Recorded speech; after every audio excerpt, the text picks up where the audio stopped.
नई दिल्ली में एक प्रेस कॉन्फ्रेंस के दौरान जेसीबी इंडिया से जुड़े कथित 50 करोड़ के निवेश विवाद को लेकर गंभीर आरोप लगाए। शिकायतकर्ता पक्ष के कंपनी के 2 वरिष्ठ अधिकारियों पर आर्थिक शोषण, मानसिक उत्पीड़न और धमकी देने का आरोप लगाए। मामले में छत्तीसगढ़ के कटघोरा थाने में एफआईआर दर्ज होने के बाद अब यह विवाद सुर्खियों में है। जांच जारी है और अभी सभी आरोपियों की पुष्टि होना भी बाकी है।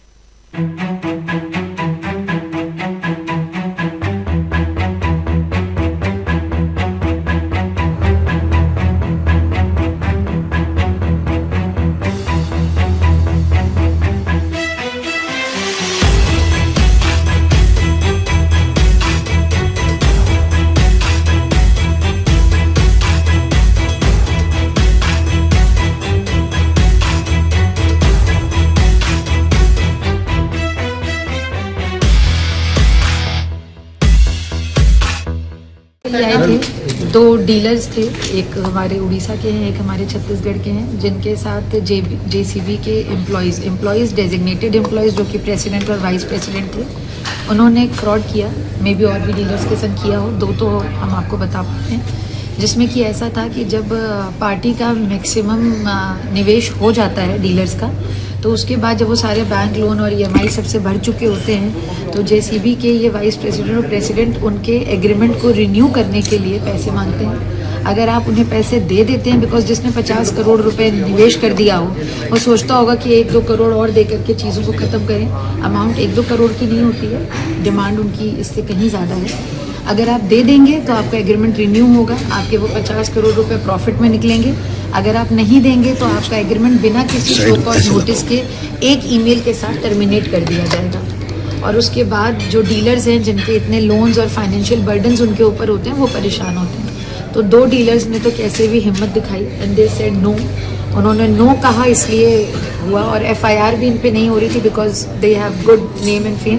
एफआईआर कोर्ट के इंटरवेंशन के बाद की गई है, जिसमें कि दोनों ही प्रेसिडेंट वाइस प्रेसिडेंट अरेस्ट हो गए हैं। अब हम देखते हैं कि कोई जेसीबी अपने एम्प्लॉयज़ की क्या अकाउंटेबिलिटी लेते हैं और क्या वो डीलर्स का एग्रीमेंट रिन्यू करते हैं। Otherwise we are in court, we will fight. Ma'am, कितना पैसा आप लोगों से लिया गया? देखिए, हमारा टोटल इन्वेस्टमेंट 50 करोड़ का हुआ है, क्योंकि हमको एक स्टेट में 11 एजेंसीज दी गई थी। अगर आप एक एजेंसी भी कंस्ट्रक्ट करने जाते हैं तो भी उसका खर्चा बहुत होता है। ये तो 11 एजेंसीज थी, तो इन 11 एजेंसी सब कुछ हो चुका था, कोई भी एक काम बचा नहीं था। तो हमारे ऊपर 50 करोड़ की लाइबिलिटी खड़ी हो गई। हमें जो एग्रीमेंट में बताया गया था कि हम एक बार 50 करोड़ लगाएंगे और हम इतने कमाएंगे, तो हम तो उस 50 करोड़ से भी गए हैं। टोटल कितने लोग इसमें इफेक्ट हुए हैं? मेरे हिसाब से तो अभी 2 डीलर्स हैं जिनको मैं कमांड कर रही हूँ। तो एक उड़ीसा से हैं, एक छत्तीसगढ़ से हैं, एंड रेस्ट ओवर अगर कोई और भी होंगे जिनके संग ऐसा हुआ होगा तो बट ऑब्वियस वो आएंगे, क्योंकि डीलर्स भी कहीं कहीं ये सोचते हैं कि जहाँ 50 करोड़ लगा है वहाँ 2-4 करोड़ रुपए दे करके हम काम आगे बढ़ाएं। बट ये यहाँ शायद नहीं रुकता। हम अगर आज देते तो फिर वो अगले रिन्यूअल में भी हमसे मांगते, तो ये तो हर साल रिन्यूअल से पहले उन्हें पैसा देना पड़ता।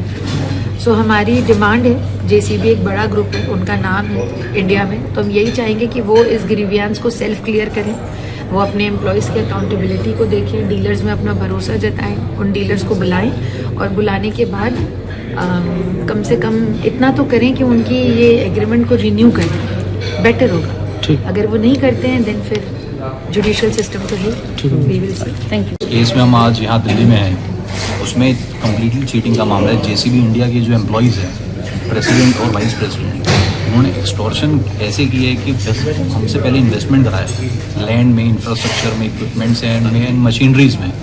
उसके बाद इन्वेस्टमेंट करने के बाद 1-1 साल के एग्रीमेंट करने के बाद वो हमसे एक्सटॉर्शन मनी डिमांड करते हैं, जो एम्प्लॉयज़ हैं उनके, कि अगर आप एक्सटॉर्शन मनी नहीं दोगे या ब्राइब नहीं करोगे हमको, तो हम आपका एग्रीमेंट रिन्यू नहीं करेंगे। अब जो इन्वेस्टर्स हैं, जो डीलर्स हैं, they have already invested 50 crore of rupees, तो ब्राइब क्यों नहीं देंगे? उनको अपनी डीलरशिप को आगे बढ़ानी है, हर साल रिन्यू कराना है। तो ये वो एक डेली तरीका बना लिया, हर साल ब्राइब की डिमांड करते हैं। अगर आपको एग्रीमेंट बढ़ाना है तो पैसा जो हमको ब्राइब दे दी होती जी, अगर वो ब्राइब दे देंगे, हर साल देंगे, तो वैसे ही एक्सटॉर्ट करते जाएंगे। 2025 में क्या हुआ कि उन्होंने हमारा जो एग्रीमेंट क्लॉज है उसको टर्मिनेट कर दिया without any show cause notice. यहाँ से चीज़ें आई बाहर। अब जो हमारा इन्वेस्टमेंट है वो कंप्लीट लॉस हो चुका है। सो हमने एक रिटन कंप्लेन मूव की थाने में, उसके बाद हमने एसपी को भी दिया। जब वहाँ से कोई कार्रवाई नहीं हुई, हम चले गए कोर्ट के पास 156 दिन का एप्लीकेशन लगा के। After the order of the court वहाँ के जो क्षेत्राधिकार का पुलिस स्टेशन है वहाँ पे एफआईआर लॉन्च हुई। एफआईआर लॉन्च होने के बाद फिर उनका अरेस्ट हुआ 25 जुलाई को। जी। So this is the complete story. तो ये What total is the bribe amount they are asking from this now? Private amount that can not be disclosed So how can you say that it's a Because bribe that- exactly? Are they asking for exactly money or which is unofficial? See, if they are asking for money in kind or in monetary terms, it is equivalent to the bribe, and everything is on record that has been given to the station, the investigating officer.